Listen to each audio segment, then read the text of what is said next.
Good morning student. आज हम लोग एक न्यू चैप्टर स्टार्ट करने जा रहे हैं, central tendency. Central tendency mean average. Average का जो कॉन्सेप्ट है स्टेट में, वो तीन कॉन्सेप्ट को लेकर एवरेज चलता है और इसको हम लोग मैथमेटिकल कॉन्सेप्ट भी कहते हैं। पहला मीन को, मीडियन का एंड मोड को। इस टॉपिक में हम लोग मीन, मीडियन, मोड तीनों को कवर करेंगे, लेकिन आज की इस वीडियो लेक्चर में हम लोग बेसिकली मीन को डिस्कस करने जा रहे हैं।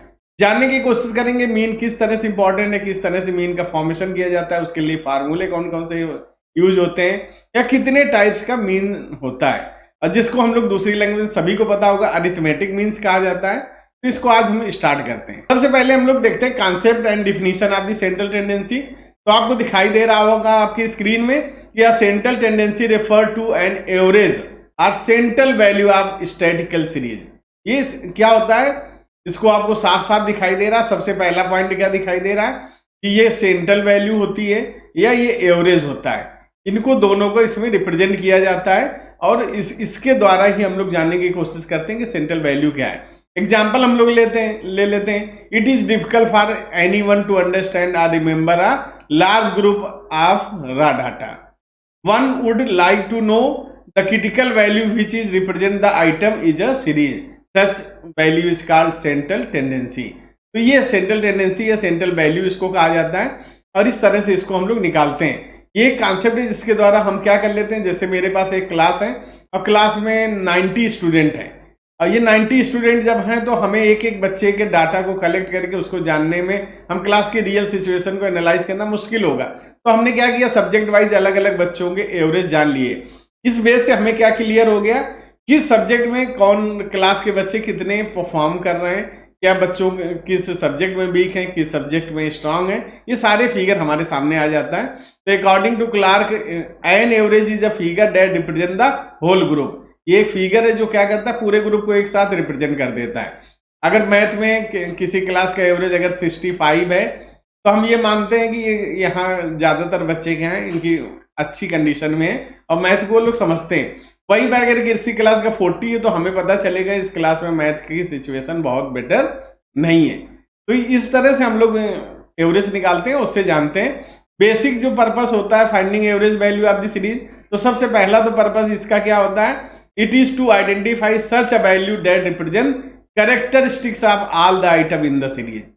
ये कैरेक्टरिस्टिक्स को रिप्रेजेंट करता है कि सारे सीरीज के जो कैरेक्टरिस्टिक्स हैं वो हमारे सामने लेकर के ये आ जाता है। तो हम लोग देखते हैं purpose and function of the average में। सबसे पहले study of average of central significance in the statistical method. तो इसमें सबसे पहले एक वर्ड यूज किया जाता है स्टैट में, या साइंस ऑफ एवरेज। तो इसको हम लोग क्या बोलते हैं, साइंस ऑफ एवरेज को ही हम लोग सेंट्रल टेंडेंसी बोलते हैं। तो सबसे पहले देखते हैं कि इसका क्या क्या ये रिप्रेजेंट करता है, उसका पर्पस क्या होता है। पहला क्या होता है, ब्रीफ डिस्क्रिप्शंस। तो the main purpose of the average is to present a brief descriptions of the principal feature of the raw data. As a result data are easily understand. तो ये ब्रीफ डिस्क्रिप्शंस को हमारे सामने जब रख देता है तो हम डेटा को आसानी से क्या कर पाते हैं, डिस्क्राइब कर पाते हैं, समझ पाते हैं। Comparison, formulation of the policies. Average help in the formulation of the policies. It makes clear for the government to focus on such economic policies as are likely to increase per capita income। तो ये वो policies हमारे सामने लेके आता है जिससे हम क्या करते हैं, पर कैपिटा इनकम को इंक्रीज कर सकते हैं। स्टैटिस्टिकल एनालिसिस करता है, एवरेज कंस्टिट्यूट करते हैं the basic of statistical analysis. Example हम लोग ले लेते हैं इसका कि if one knows the average marks secured by the student of class their different subject, one can easily analyze the subject in which the student are weak or strong। इससे उसको clear पता चल जाएगा किस में स्टूडेंट वीक है और किस टॉपिक में स्टूडेंट स्ट्रांग है। तो ये स्टैटिस्टिकल एनालिसिस से हम आसानी से इसको पता कर सकते हैं। One value for are. तो एवरेज रिप्रेजेंट क्या करते हैं, universe for the mass of the statistical data. ऐसे तो मुझे एक एक बच्चे के डाटा को रिप्रेजेंट करना रहता है कि रोल नंबर 1 ने कितना पाया, 2 ने कितना पाया, 3 ने कितना पाया। लेकिन जब एवरेज हमारे पास अगर 65 का है तो हम जान जाते हैं कि 65 इस क्लास का एवरेज है, तो इस क्लास की कंडीशन कैसी है, अच्छी है या खराब है। तो ये सबके लिए एक ही वैल्यू हमारे सामने रिप्रेजेंट हो जाती है। फिर हम लोग देखते हैं कि गुड जो एवरेज होते हैं उनके लिए क्या क्या कॉन्सेप्ट होना चाहिए, क्या जरूरी है। तो क्लियर एंड स्टेबल डिफिनीशन होनी चाहिए। Good a good and satisfactory average should be clear and stable in definition, वो क्लियर और स्टेबल होनी चाहिए डिफिनीशन है।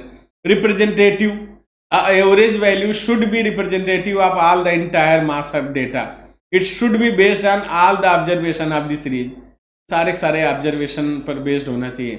सिंप्लिसिटी होनी चाहिए कि simplicity is another essential figure of the good average, it must be simple that is the easily workout, इतना simple होना चाहिए कि हम आसानी से इसको वर्कआउट कर सकें।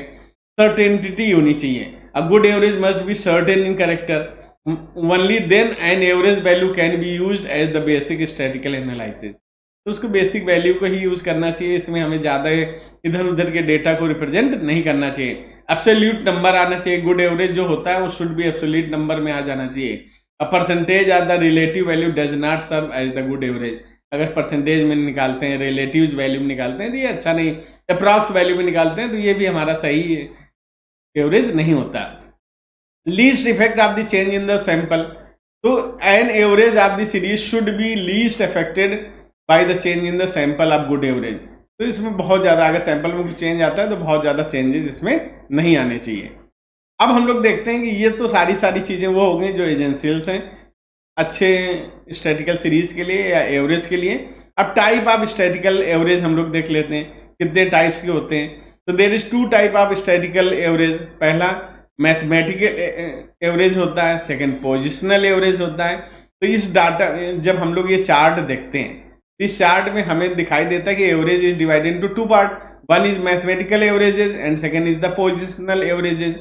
मैथमेटिकल एवरेज में क्या होता है, अरिथमेटिक मीन होता है, ज्योमेट्रिक मीन होता है, हार्मोनिक मीन होता है, और वहीं पोजिशनल में मीडियन होता है, पोजिशनल वैल्यू होता है, मोड होता है। तो ये हमारे पास एक डेटा आ जाता है और इससे हम लोग ये जान पाते हैं कि किस तरह से हमारे पास कितने हैं। तो हम लोग इसमें दोनों को पढ़ेंगे।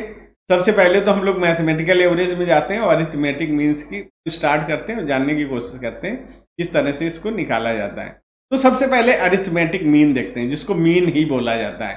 Mean is the number which is obtained by the adding the values of all the item. इसमें एक बात बहुत ध्यान रखना, इसमें जो भी ऐड करते हैं और जिससे एवरेज निकालते हैं उसमें सारे नंबर्स को हम लोग इंक्लूड करते हैं। Dividing the total number of the item, example ले लेते हैं। फार्मूला के लिए हमने एक्स बार बनाया, तो एक्स बार का मतलब क्या होता है, अरिथमेटिक मीन। तो इसमें हमने क्या किया, जितने भी नंबर थे, x1 था, x2 था, x3 था, डॉट डॉट करके x1 n तक, मतलब all numbers divided by n का मतलब आपको दिखाई दे रहा होगा कि टोटल नंबर ऑफ आइटम, कितने आइटम थे उससे इसको डिवाइड कर देंगे। और ये जो x1 x2 x3 xn ये कर रहा है all values of the different series, सबको ले रहा। और सिग्मा जो हमेशा होता है ये रिप्रेजेंट किसको करता है, sum total of values of the different item of the series. तो ये क्या कर रहा है, ये सबका सम कर दिया, इसलिए सिग्मा से रिप्रेजेंट कर दिया। सिग्मा x ऑब्लिक n, ये इसका फार्मूला है अरिथमेटिक मीन निकालने का, और इसमें हम लोग सबको सम करके इसको निकाल लेते हैं।